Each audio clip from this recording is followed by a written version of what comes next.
시간에는 우리 일용직 근로소득 관리에 대한 부분 살펴보겠습니다. 교재는 167페이지가 되겠습니다. 자, 일용직과 관련되는 부분 내용을 보면 일용 근로자에 대한 근로소득에 대한 개념을 먼저 정리를 해보셔야 되는데, 근로를 제공한 날 또는 시간에 따라 근로 대가를 계산하거나 근로 성과에 따라서 급여를 계산해서 받는 사람을 말합니다. 이런 사람들을 일용 근로자라고 이야기를 합니다.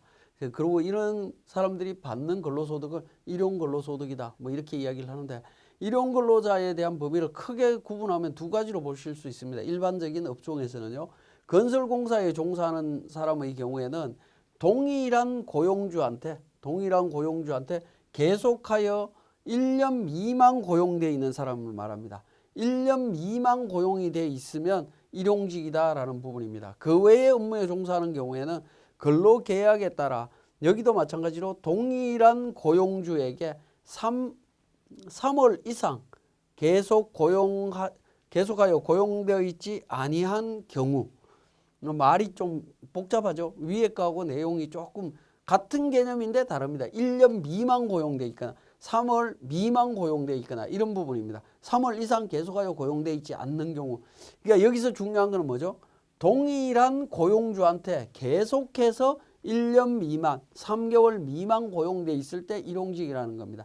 다른 사람이라고 하면 일용직으로 있더라도 예를 들어서 이런 부분들이죠.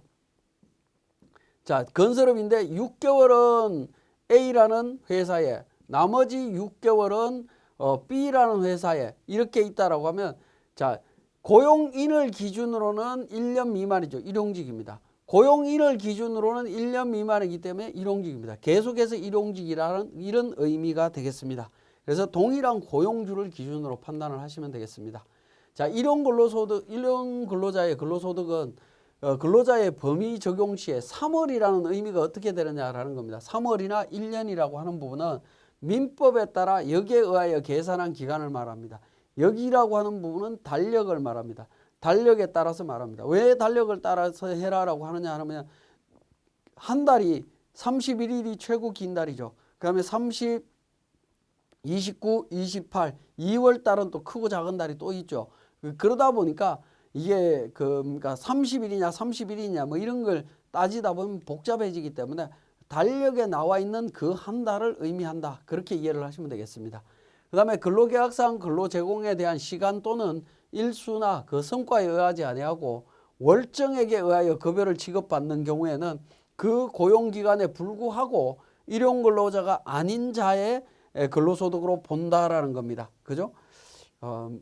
우리가 일반적으로 이 케이스가 어떤 경우에 있냐면, 신입사원이 입사를 했을 때 우리 수습기간을 한 3개월 정도 두는 경우가 있습니다. 그 수습기간은 일용직이냐 아니냐라는 부분인데, 수습기간은 정상적인 급여의 일반적으로 뭐 70% 아니면 뭐 100% 이렇게 주기도 하는데요. 70% 이렇게 정액으로 정해놓고 주는 경우에는, 그런 경우에는 일용직이 아니다라는 겁니다. 그냥 일반 근로자로 보고 처리를 하시면 되겠습니다. 왜냐하면 성과에 따라서 시간이나 성과에 따른 일수나 그 성과에 의하지 않고 그냥 정해진 금액을 주는 거죠. 그죠? 그런 경우에는 일용직이 아니다라고 보시면 되겠습니다. 그러니까 일용직의 기본적인 개념이 시간이나 일수에 따라서 급여를 계산하는 방식인 경우에 일용직으로 보고 있으니까 그렇습니다. 자, 원래 근로자가 반드시 월 평균 25일 이상 근무해야만이 일용 근로자라는 겁니다. 자, 일용 근로자냐 상용 근로자냐 이거 판단입니다. 자, 3개월 미만이나 1년 미만이다라고 얘기할 때, 자, 하루에 8시간씩 그러니까 한 달을 일을 한다라고 했을 때 25일 이상 꽉 채워갖고 쉬는 날 빼고 전체를 일할 때 한 달로 볼 거냐, 아니면 한 달에 하루만 일해도 그 기간을 한 달로 볼 거냐, 이런 의미라고 보시면 돼요. 그러니까 1개월에 4, 5일 내지 15일 정도 계속해서 근무하였다면 위 요건을 충족하기 때문에 형식상으로는 일용 근로자로 되어 있다 하더라도 일용 근로 관계가 중단되지 않고 계속 되어 온 경우에는 상용 근로자로 본다라는 겁니다. 그러니까 25일 이상 근무해야만 근로기준법상 퇴직금 지급에 전제가 되는 근로자의 상근성, 계속성, 종속성 요건을 충족시키는 게 아니다라는 겁니다. 그러니까 계속 근무를 해야만이 그런 건 아니고 그러니까 최소한 1개월 안에 작은 기간이라도 계속 반복적으로 일을 한다라고 하면 이런 요건들이 충족되는 걸로 보고 일용직이 아닌 걸로 보겠다라는 겁니다. 이게 참 어려운 문제인데요. 자, 이 부분으로 한번 보시면 근무기간이 월별로 불규칙적일 때, 예를 들어서 2월 달부터 6월 달 사이에 사례 1번 같은 경우 2월 달 3일 일하고요. 3월 달 2일 일하고 4월 달 5일, 6월 달 6일을 일하고 6월 달에 일을 안 했습니다. 그러면 총 몇 달을 일을 한 거죠? 4달을 일을 했죠. 이런 경우에는 일용근로자가 아니다라는 겁니다. 그죠? 일용근로가 아니다. 왜? 한 달 기준으로 보면 일한 일수가 진짜 한 달은 안 되지만 그렇다 하더라도 2월 달부터 5월 달까지 계속해서 근무를 했었죠. 그런 경우에는 3개월 이상이다라고 보기 때문에 일용근로에 해당이 되지 않습니다. 그런데 2월 달 일하고 3월 달에 일을 아예 안 했습니다. 그리고 4월, 5월 일하고 6월 달에도 일을 안 했다. 그러면 연속적으로 3개월 이상 되는 경우가 없죠. 이런 경우에는 일용직에 해당이 된다라는 겁니다. 그죠? 요걸 잘 판단을 하실 필요가 있겠습니다. 자, 일용근로소득에 대한 원천징수세 계산은 일용근로소득에 대해서 비과세소득, 근로소득공제를 차감을 해서 6% 적용합니다. 6% 적용해서 산출세액을 계산을 하는데 근로소득공제는 하루에 15만 원을 적용하도록 되어 있습니다. 그래서 우리가 일반적으로 이야기할 때 일용근로소득자에 대해서는 15만 원까지 비과세다라는 이야기를 많이 하는데 엄격하게는 비과세가 되는 것이 아니라 근로소득 공제 금액이 15만 원이다. 그렇기 때문에 전체 다가 공제가 15만 원이 안 되는 사람들은 15만 원까지 공제가 돼야 되기 때문에 전체 다 공제가 되니까 산출세액이 제로가 나오니까 비과세하고 똑같은 효과가 나온다. 그런 개념으로 이야기들을 하고 있습니다. 네, 엄격하게는 비과세라는 말은 아닙니다.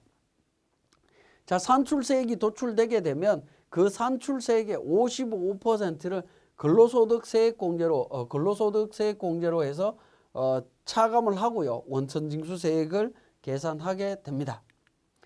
자, 일용근로소득의 지급명세서 제출 시기를 한번 보면 지급명세서 제출 시기가 2021년도 7월 1일 이전과 이후가 바뀌었죠. 그죠?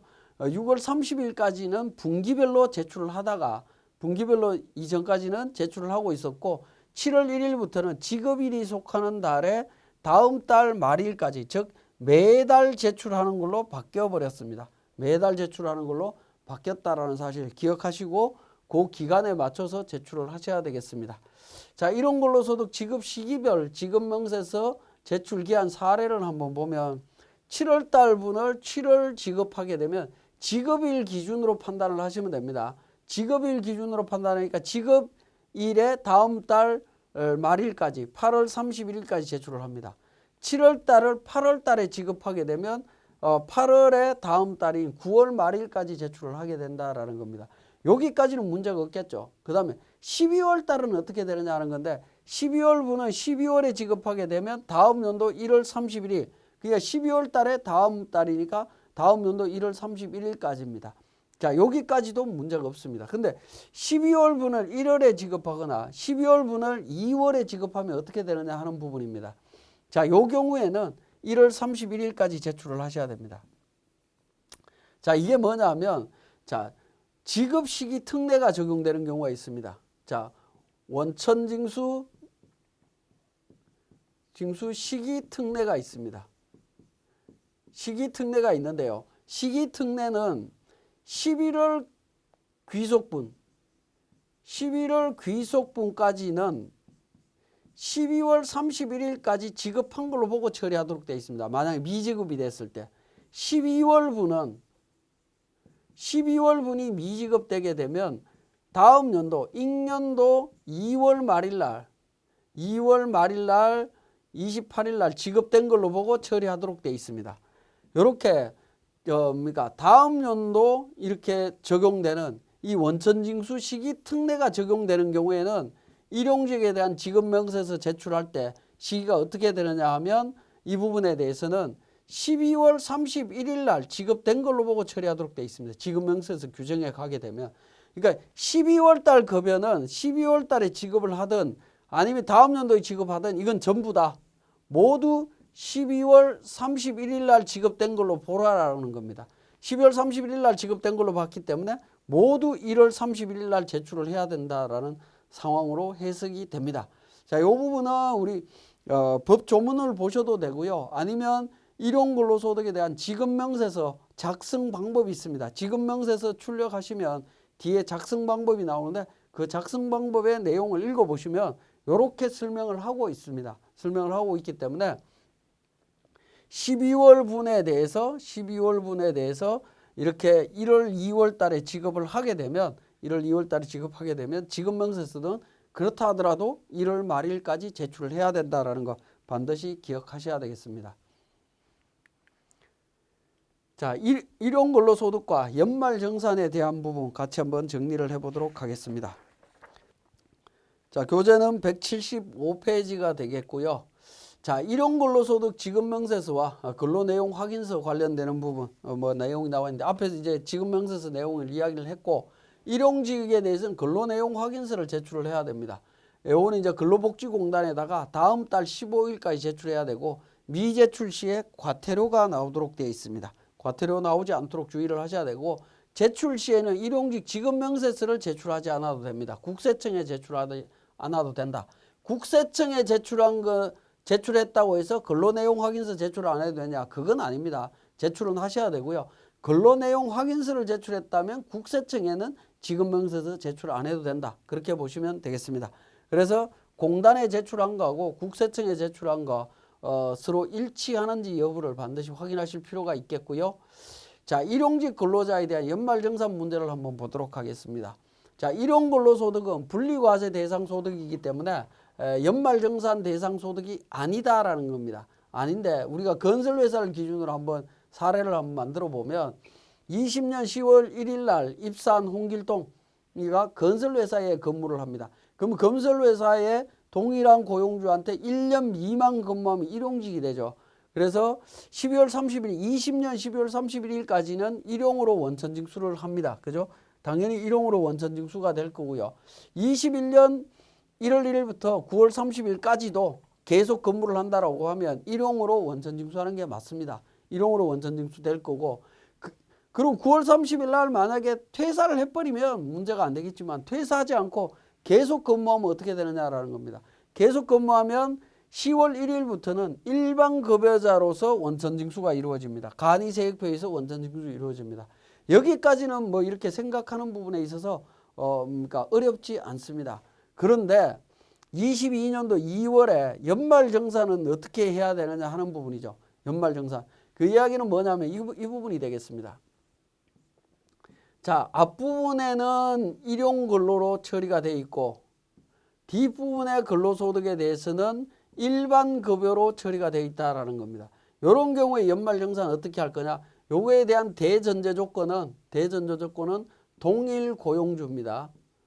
동일 고용주한테 고용이 되어 있는데 일용과 일반이 동시에 있을 때 어떻게 할 거냐? 내용을 한번 보시면 자, 앞에 내용을 정리하게 되면 10월 1일부터 12월 30일까지 일용원천, 9월 30일까지 일용원천, 그 다음에 21년 12월 31일까지 일반으로 원천징수했고 2월 달에 연말정산 어떻게 할 거냐 하는 부분인데 보시면 자, 일용근로 2020년도권 일용근로는 제외가 됩니다. 이건 원천징 연말정산에서 제외되는 거고요. 같은 연도에 일용과 일반이 합쳐져 있으면 연말정산 대상 소득은 일용과 일반을 합쳐서 연말정산 하도록 되어 있습니다. 연말정산 해라라는 겁니다. 이게 기본통칙이나 집행기준이나 이런 데 나와 있습니다. 모든 근로소득에 대해서 연말정산을 해라. 언제까지? 22년 3월 10일까지 지급명세서를 제출하라라는 겁니다. 그러면 이제 문제가 뭐냐면 일용은 매월로 지급명세서 제출했죠. 지급명세서를 제출을 했습니다. 그죠? 매월별로 제출을 했고요. 자, 연말정산을 하고 나면 이 전체를 다시 지급명세서를 또 제출을 하겠죠. 그죠? 지급명세서를 제출을 합니다. 그러면 이때는 1년치가 제출이 되고 일용근로는 이미 제출이 돼 있고요. 그러면 어떻게 되죠? 이중으로 제출되죠. 일용에 대해서 이중으로 제출이 됩니다. 그렇기 때문에 일용 관련되는 지급명세서 이미 제출된 거는 취소해야 된다라는 겁니다. 절차가 취소하는 절차를 정리를 하시면 됩니다. 자, 이 부분에 있어서 이제 고려하셔야 되는 부분은 일용근로 1월 1일부터 12월 31일까지 요건 동일 고용주입니다. 그죠? 제가 앞에서도 이야기했죠. 동일 고용주일 때 정리가 되는 겁니다. 일용과 일반이 따로 있다. 예를 들어서 6월 달까지 여기에 있는 사례처럼 9월 30일까지 A 회사에 다니다가 10월 달부터 우리 회사에 왔는데 우리 회사는 일반 근로자다 라고 하면 A 회사에서 일용 근로에 있던 거는 신경 안 쓰셔도 됩니다. 신경 쓸 필요 없이 그냥 정리를 하셔도 된다라는 그런 의미가 되겠습니다. 자, 그러면 지금까지 설명드린 내용을 바탕으로 우리 세무사랑 프로에서 다시 한번 살펴보겠습니다. 자, 교재 169페이지에 일용근로소득 원천징수세액 계산이라고 해서 있습니다. 자, 우리 세무사랑 프로에서 일용근로소득을 적용하는 방법은 인사급여에서 근로소득 관리라고 하는 탭에 보시면 밑에 일용직 근로소득 관리라고 있죠. 일용직 근로소득 관리에서 일용직 사원부터 먼저 등록을 합니다. 자, 일용직 사원에 대해서 등록을 하는데 사원 번호와 성명이 있고요. 그 다음에 입사 연월일, 퇴사부터 시작해서 급여 지급 방법에 대한 내용들까지 정리가 되어 있습니다. 자, 입사 연월일, 내국인, 외국인, 주민등록번호 관련되는 정보는 우리 일반 근로자의 사원 등록에서 등록했던 내용들하고 동일한 방식이기 때문에 뭐 크게 어려움이 없습니다. 등록하시면 되겠고요. 그 다음에 10번에 관리 직종이 나오죠. 생산직 관련되는 부분 제가 등록을 해놨습니다. 참고로 보시고요. 고용보험과 관련해서 어떤 직종이냐에 따라서 고용보험 요율이라든가 이런 부분들이 조금 달라질 수 있는 부분이 있기 때문에 체크를 해보실 필요가 있겠고 11번에 임금 지급 방법이 있습니다. 매일 지급, 일정 기간 단위 지급해서 있습니다. 자, 기본적으로 우리 세무사랑 프로는 매일 지급으로 설정이 되어 있습니다. 매일 지급으로 설정이 되어 있는데 매일 지급과 일정 기간 단위 지급의 차이는 뭐냐라는 부분인데 차이는 매일 지급은 지급할 때마다 일자 단위로 근로소득 산출세액을 계산합니다. 15만 원 차감해서 6% 적용하고 세액공제 적용해서 세액을 계산하는데 그때 세액이 1,000원 미만일 때는 소액부 징수 규정에 의해서 소득세가 과세되지 않습니다. 근데 일정 기간 단위로 지급을 하게 되면 일정 기간 단위의 총급여 있죠. 총급여와 급여를 기준으로 매일 지급 방식과 동일하게 세액을 계산을 합니다. 세액을 계산해서 원천징수세액을 적용을 하시면 되겠습니다. 일정 기간 단위는 1단위로 세액을 계산을 하되 그 계산된 세액을 전부 합쳐서 한꺼번에 신고 납부한다라고 보시면 됩니다. 그래서 일자별 지급액에 따른 소득세가 1,000원 미만이라 하더라도 세액을 징수해서 납부해야 되는 세액이 합쳐서 1,000원이 넘어가게 되면 반영해서 신고해야 된다. 그래서 소액부 징수에서 조금 차이가 있다라고 보시면 될 것 같습니다. 그리고 국민연금, 건강보험, 고용보험 가입 여부 등록해 주시면 되겠고 18번에 계정과목 나오죠. 계정과목은 계정과목을 조회해서 등록을 하게 되면 일용직 급여에 대한 회계 처리할 때 자동으로 계정과목이 반영되기 때문에 편리하다라고 보시면 되겠습니다. 그래서 우리 교재 170페이지에 보시면 일용근로소득의 지급 방법별 소액부 징수 적용 여부가 나오죠. 홍길동이가 일당 18만 7천 원인데 2일 일하고 37만 4천 원을 수령했다라고 하면 동일 고용주한테 매일 지급받으면 18만 7천 원씩 매일 지급받으면 18만 7천 원에 15만 원 빼면 3만 7천 원이고 3만 7천 원에 6%에다가 45% 적용하게 되면 999원이 나옵니다. 그런 경우에는 1,000원 미만이기 때문에 소액부 징수로 징수하지 않는다라는 겁니다. 그런데 동일 고용주한테 이틀치를 한꺼번에 받는다. 그러면 999원씩 이틀이니까 약 2,000원 정도가 되죠. 이런 경우에는 납부하는 시점에서 1,000원이 넘기 때문에 소액부징수가 적용되지 않는다라는 겁니다. 자, 고용주가 A가 있고 B가 있는데 하루에 2번 일을 했다. A한테서도 일을 하고 B한테서도 일을 했다라고 하면 그때 기준으로 A 기준으로 소액부징수 판단하고 B 기준으로 소액부징수를 판단한다라는 겁니다. 자, 그렇게 그러니까 관리가 된다라는 거 우리 교재에 설명되어 있으니까 확인하시면 되겠고요.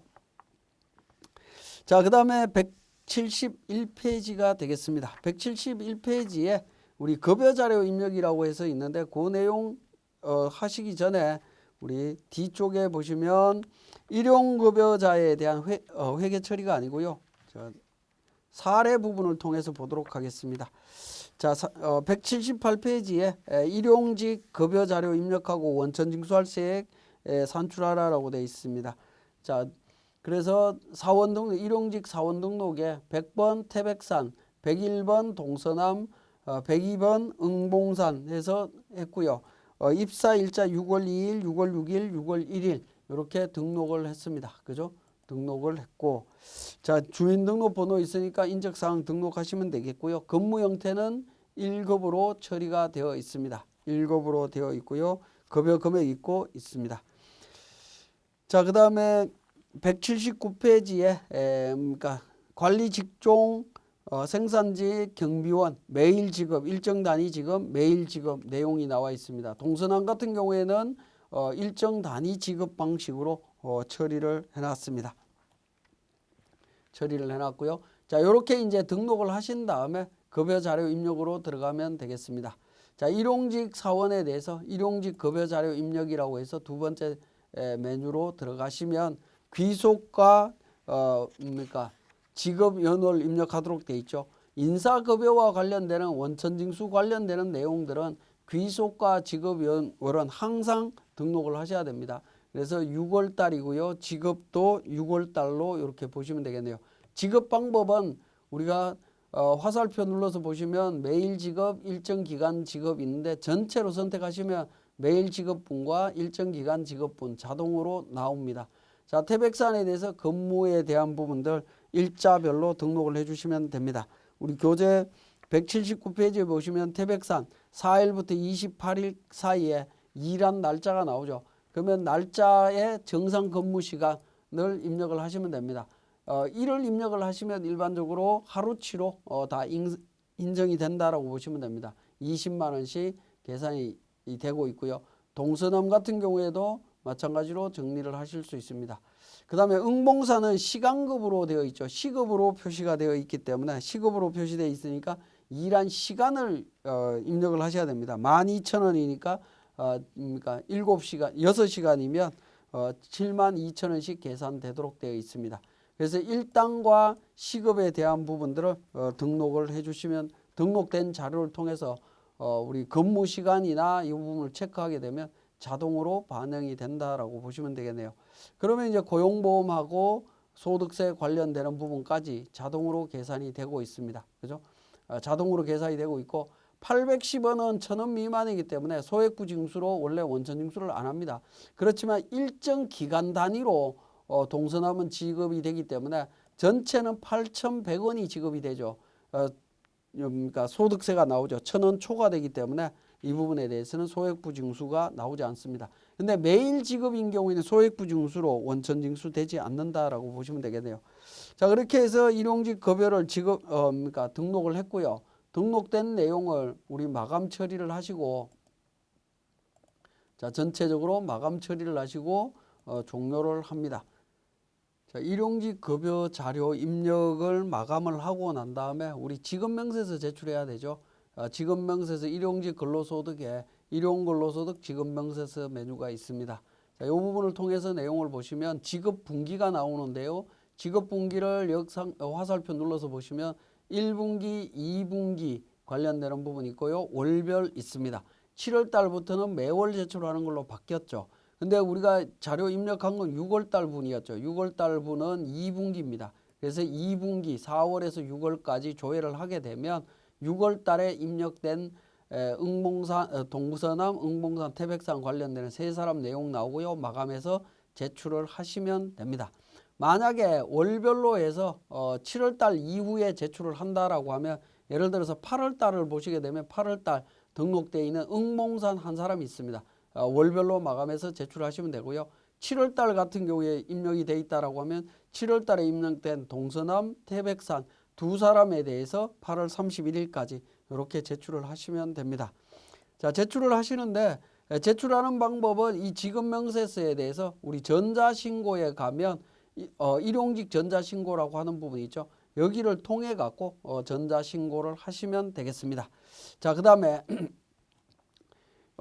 근로내용 확인서를 한번 보도록 하겠습니다. 근로내용 확인서는 우리 사회보험 관련되는 부분이기 때문에 사회보험관리 쪽에 가시면 근로내용 확인서라고 해서 사회보험관리 로마 숫자 1번에 근로내용 확인서 있죠. 여기에서 조회를 하시면 되겠습니다. 조회를 하시는데 사업장 등록되어 있는 사업장에 10번 한라산이라는 사업장을 선택을 하시고요. 현장은 없으니까 무시하시면 되겠고 6월 달로 조회를 하시면 되겠습니다. 그러면 이제 기존에 저장된 데이터가 있는데 이미 등록되어 있는 내용입니다. 보시면 내용이 근로내용, 일한 날짜 관련되는 정보들이 반영되어 있는 것을 확인하실 수 있습니다. 이렇게 근로내용 확인서 작성하셔갖고 매월 15일 날 근로복지공단으로 제출을 하시면 되겠습니다. 이렇게 작성해서 근로복지공단으로 제출하면 일용근로자에 대한 지급명세서는 제출하지 않아도 됩니다. 자, 이렇게 이제 정리가 될 수 있을 거고, 그 다음에 일용근로소득에 대한 부분이 반영이 되었다라고 하면 우리 원천징수 이행상황신고서 작성해 보겠습니다. 자, 원천징수 이행상황신고서 6월 귀속에 지급 6월로 해서 정리를 하게 되면 간이세액에 대한 월급에 관련되는 원천징수 이행상황신고서 일용근로 3명에 대해서 내용이 나오죠. 여기에 반영해서 우리 마감해서 신고하실 수 있다라는 겁니다. 마찬가지로 7월달 부분도 우리가 등록이 되어 있다라고 하면 7월 지급 7월로 해서 하게 되면 일용근로 앞에서 우리 지급명세서 만들었었죠. 일용근로 반영되는 것을 확인하실 수 있습니다. 자, 이렇게 이제 정리를 하실 수가 있겠고요. 자, 이렇게 이제 신고된 내용에 대해서 일용근로소득에 대해서 우리가 회계 처리하는 부분들을 한번 살펴보도록 하겠습니다. 회계 처리하는 부분은 176페이지에 일용직 급여 자료에 대한 회계 처리 있습니다. 자, 우리 메뉴는 일용직 근로소득 관리에 일용직 급여 회계 처리라고 하는 메뉴가 있습니다. 이 메뉴에서 확인을 하시면 되겠습니다. 조회 구분은 기본적으로 귀속연월 또는 직업연월 중에 하나를 선택하시면 되는데 일반적으로 귀속연월로 하시면 됩니다. 귀속연월로 해서 1월부터 12월까지 조회를 하게 되면 전표는 전체로 해서 조회를 하면 3개가 있습니다. 3개가 있는데 제가 이미 전송했던 부분인데 전송을 취소하고요. 취소하고 내용을 살펴보도록 하겠습니다. 그래서 정리를 하고 전표 발생일이 나오는데 전표 발생일을 여러분들이 직접 입력을 하셔야 됩니다. 우리 일반 근로소득에 대해서 일반 급여에 대해서 회계 처리할 때는 전표 발생일이 직업일을 기준으로 해서 자동으로 발생이 됐습니다만은 우리 일용근로에 대한 부분은 전표 발생일을 직접 입력을 하셔야 됩니다. 직접 입력하시는데 매월 말일자로 처리하는 게 일반적으로 편하지 않을까 하는 생각이 듭니다. 어쨌든 전표 발생일을 입력을 하고요. 그 다음에 상단 부분에 있는 툴바에 있는 F7 적요 설정이라고 하는 부분이 있는데 항목명을 적요로 동일하게 사용할 거냐라는 겁니다. 항목명에 있는 부분을 우리 적요에 이렇게 반영할 거냐는 건데 기본적으로 여로 설정이 되어 있을 겁니다. 여로 설정이 되어 있으면 항목이 자동으로 여기에 반영이 됩니다. 만약에 이게 부로 돼 갖고 반영이 되지 않으면 이 부분에 대해서 그러니까 전체 빠져버리죠. 그죠? 빠져버리기 때문에 새롭게 추가로 등록을 해야 된다라는 겁니다. 그래서 F7 적요 부분을 여로 해서 선택을 하게 되면 자, 적요 부분이 그러니까 21년 6월 귀속분 기준으로 해서 내용들이 쭉 반영이 되는 것을 확인하실 수가 있습니다. 그리고 전표 발생일은 수동으로 입력을 해야 된다라고 말씀을 드렸죠. 그죠? 0630 그 다음에 2021 0731 말일자로 제가 등록을 하도록 하겠습니다. 2021-0831, 2021 11월 30일 이렇게 등록을 했습니다. 자, 그 다음에 계정 과목은 어떻게 되느냐 하는 부분인데, 계정 과목은 F8번에 기본 설정이라고 하는 부분을 통해 갖고 임금과 관련되는 계정 과목을 미리 등록을 하시면 되겠습니다. 등록한 내용을 바탕으로 처리를 하시면 됩니다. 그렇게 복잡하지는 않습니다. 자, 확인 버튼 눌러 주시고요. 자, 그리고 이제 거래처 관련되는 부분 코드를 등록하시면 됩니다. 우리 일반급여 관련해서는 거래처를 미리 그러니까 설정을 통해서 등록을 했습니다만은 여기에는 일일이 하나하나 거래처를 등록해야 되는 조금 불편함이 좀 있긴 합니다. 자, 고용보험 같은 경우에 F2번 통해서 고용보험 선택하시면 돼요. 5004번 소득세 F2번 통해서 소득세 영등포 세무서 마찬가지로 5006번 이렇게 5006번이 아니죠. 506번이 아니라 5006번 이렇게 하면 영등포 구청까지 나옵니다. 미지급 관련되는 부분에 있어서도 거래처를 만들었다라고 하면 일용직 급여 거래처가 있다면 이렇게 등록을 해주시면 되겠죠. 월별로 마찬가지입니다. 5007 그 다음에 일용직 5003번이었나요? 5004번이네요. 5004번 5005번 5006번. 자, 이 거래처도 우리 프로그램이 조금 더 업데이트가 되면 자동으로 좀 반영이 되면 좋을 것 같습니다. 근데 자동으로 지금 반영이 되고 있지 않아서 조금 불편하긴 한데요. 자, 보시면 5007번이고요. 5005번입니다. 5005번. 5004번이네요. 자, 여기는 그 일용직 같은 경우에 소액부 징수료에서 소득세가 없는 케이스가 되겠습니다. 5007번 거래처, 그 다음에 5004번 고용보험, 5005번 관할세무서, 5006번 관할구청 내용들 등록을 했습니다. 등록을 하고 전체 선택하신 다음에 전표 추가 버튼을 눌러줍니다. 그러면 일반 전표에 전표가 발생이 됩니다. 그러면 발생됐다라고 해서 멘트가 뜨고요. 관련되는 내용을 우리 회계관리의 일반 전표 쪽에 가서 내용을 확인해 보실 수가 있습니다. 자, 6월 30날로 제가 조회를 해보죠. 6월 30날 조회하면 임금 관련되는 부분이 이 전표를 확인하실 수가 있고 일용직이라고 나타나죠. 이거는 일용급여 관련해서 인사급여에 있는 내용이 반영된 거다라는 멘트로 확인을 하실 수가 있습니다. 자, 지금까지 우리 세무사랑 프로를 통해서 일용근로소득에 대해서 처리하는 과정을 말씀을 드렸습니다.